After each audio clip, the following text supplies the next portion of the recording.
Awake my heart. How trials become trumps. My grace is sufficient for thee. 2 Corinthians 12:9. Even thorns and trials are blessings. If they bring the opportunity for the grace of Christ to perfect our character, some flowers, as the rose, must be crushed before their full fragrance is released. Some fruit, as the sycamore, must be bruised before it will attain ripeness and sweetness. Some metals, as gold, must be flung into the furnace before they reach full value and purity. The old oak log must be laid on the fire, and the flames encircle it. Before music music is set free. So is it often with the saints. It is true with many of us that we must be laid low before we will look high. We must know God's smiting before we can appreciate his smiling. The potter must break the vessel ere he can make out the same material a new and beautiful vase. Our hearts must be broken before their richest contents can leak out and flow forth to bless others. But whenever God sends a trial with one hand, he gives grace with the other.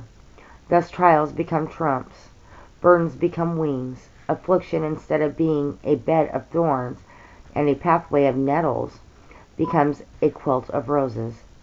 The very things which seem to break us are the things which really make us.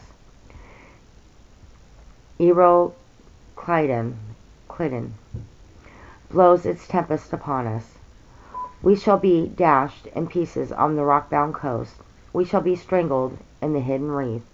But nay, we are self-deceived. Lo, God is in the hurricane, and instead of driving the scared mariner to destruction, it beats him into that safest of all harbors, the encircling arms of the divine love.